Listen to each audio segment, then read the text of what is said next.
बिस्मिल्लाहिर्रहमानिर्रहीम। अस्सलाम वालेकुम। मैं हूं डॉक्टर नाहिद आलम। मौसम की मुनासबत से आज हम बात करेंगे लू लग जाना क्या है और ऐसी सूरत में हमें क्या करना चाहिए। इसे हीट स्ट्रोक भी कहा जाता है। आज की वीडियो बहुत अहम है, आप सब लोगों के लिए इसमें नहायत ही मुफीद मालूमात हैं, इसलिए वीडियो को आखिर तक ज़रूर देखिएगा। जैसा कि आप जानते हैं कि आजकल गर्मी का मौसम चल रहा है और गर्मी की शिद्दत दिन ब दिन बढ़ रही है। इस वक्त पाकिस्तान के मुख्तलिफ शहरों में सूरज आग बरसा रहा है, ऐसे में लू लगने के खदशात भी ज़्यादा होते हैं। आइए जानते हैं कि लू लगना क्या होता है। जब गर्मी अपने उरूज पर हो और उसकी शिद्दत इतनी बढ़ जाए कि हमारे जिस्म का दर्जा हरारत 40 डिग्री सेंटीग्रेड से भी तजावज़ कर जाए, तो ऐसे में हमारे जिस्म में मौजूद प्रोटीन्स की तोड़फोड़ शुरू हो जाती है और हमारे वाइटल आर्गन यानी अहम अज़ा मसलन दिल, दिमाग, जिगर और गुर्दों को नुकसान पहुंचना शुरू हो जाता है। इसे हीट स्ट्रोक या हीट शॉक कहा जाता है। ये एक मेडिकल इमरजेंसी है जो कि जानलेवा भी साबित हो सकती है। गर्मी की शिद्दत से ज़्यादातर हमारा मजदूर तबका, बच्चे और ज़्यादा उम्र के लोग मुतासिर होते हैं। अब देखते हैं ऐसा होता क्यों है। दरहकीकत हमारे दिमाग में हमारे जिस्म के अंदरूनी दर्जे हरारत को कंट्रोल करने के लिए एक सिस्टम होता है, इसे थर्मोरेगुलेटरी सिस्टम कहा जाता है, जो कि किसी भी हालात में हमारे जिस्म के टेम्परेचर को 37 डिग्री सेंटीग्रेड पर मेंटेन रखता है। मगर शदीद गर्मी की वजह से जब ऐसा हो ना पाए और जिस्म का दर्जा हरारत 40 डिग्री सेंटीग्रेड तक पहुंच जाए तो इसे हीट स्ट्रोक कहा जाता है। हीट स्ट्रोक का डिहाइड्रेशन से काफ़ी गहरा ताल्लुक होता है, क्योंकि रूटीन में ज़्यादा गर्मी में जब हमें पसीना आता है तो पसीने के कतरे हमारे जिस्म की गर्माइश को भी साथ ही बाहर ले आते हैं, जिससे हमारा अंदरूनी दर्जे हरारत कम हो जाता है और जिस्म ठंडा रहता है। मगर डिहाइड्रेशन की सूरत में पसीना आना ही बंद हो जाता है, क्योंकि जिस्म में पहले ही पानी की कमी होती है, जिस वजह से जिस्म का टेम्परेचर कम नहीं हो पाता और इसका नतीजा हीट स्ट्रोक की सूरत में निकलता है।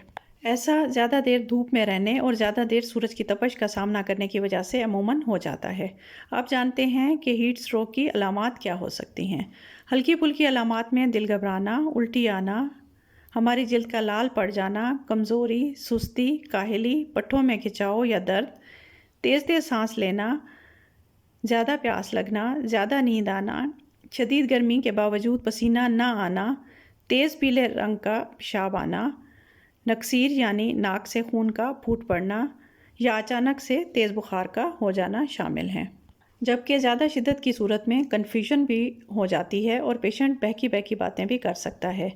उसे डिसोरिएंटेशन हो जाती है, यानी वो पहचान नहीं पाता कि वो कौन है, कहाँ है।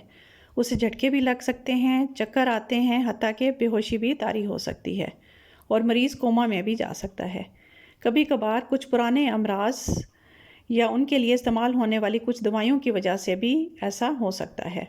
ख़ासकर दिल के मरीज़, शुगर या ज़्यादा ब्लड प्रेशर के मरीज़ या वो लोग जिनके फेफड़ों में पानी हो या जो गुर्दों के अमराज में मुब्तला हों।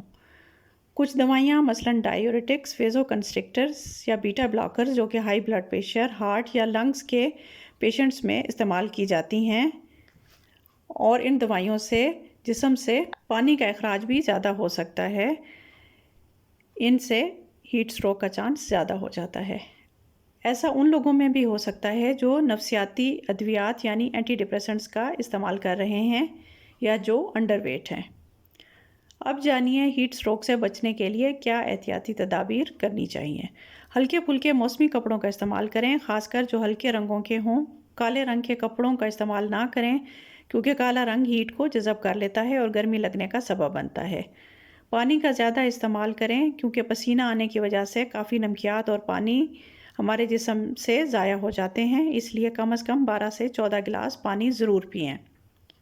बाहर कम से कम निकलें और अगर बाहर धूप में जाएं तो सर को ढांप लें या पी कैप का इस्तेमाल करें। कोशिश करें धूप से बचें, ठंडी जगह और छांव का इंतखाब करें। मीठे मशरूबात का ज़्यादा इस्तेमाल ना करें, क्योंकि उनसे डिहाइड्रेशन ज़्यादा हो जाती है और खुदा न खास्ता अगर कोई हीट स्ट्रोक की वजह से बेहोश होकर गिर जाए तो इसका मतलब है कि उसके दिमाग को खून सही तौर पर मुहैया नहीं हो रहा। तो फ़ौरन रेस्क्यू एम्बुलेंस को तलब कीजिए और मरीज़ को हस्पताल शिफ्ट करने की तैयारी करें। मगर इसी असना में मरीज़ के गिर्द झुमगटा बनाने के बजाय उसे फ़र्स्ट एड दें, जिसमें सबसे पहला स्टेप है कि आप उसकी पाँव और टांगों के नीचे कोई सपोर्ट इस तरह से रखें कि उसकी टांगें बाकी जिस्म की निस्बत थोड़ी ऊपर लेवल पर हो जाएं। کیونکہ اس طرح کرنے سے ٹانگوں میں جمع شدہ خون دماغ کی طرف جانا شروع ہو جائے گا اور مریض ہوش میں آ سکتا ہے۔ اس کو چھاؤں یا ٹھنڈی جگہ پر شفٹ کریں۔ اکثر لوگ بے ہوش مریض کو جوتا سنگھانے کا کام شروع کر دیتے ہیں، جو کہ بالکل غلط ہے اور اس کی ہرگز کوئی ضرورت نہیں ہوتی۔ ایون ایسا کرنا مرگی کے مریضوں کے لیے بھی فائدہ مند ثابت نہیں ہوتا اور یہ ریکمینڈڈ نہیں ہے، کیونکہ صرف یہ سنی سنائی باتیں ہی ہیں۔ اور کوشش کریں بے ہوش مریض کو جلد از جلد ہسپتال منتقل کیا جائے تاکہ اس کو کینولا لگا کر انٹراوینس فلوئڈز یعنی ڈرپس وغیرہ دی جائیں اور پراپر علاج شروع کیا جائے۔ امید ہے آپ کو ویڈیو ضرور پسند آئی ہوگی۔ میری حوصلہ افزائی کے لیے پازیٹیو کمنٹ ضرور دیجیے گا۔ Doctor Naheed Alam's medical and gynae guide کے فورم سے اب مجھے اجازت دیجیے۔ انشاءاللہ جلد ہی کسی نئے ٹاپک کے ساتھ ملاقات ہوگی۔ اللہ نگہبان۔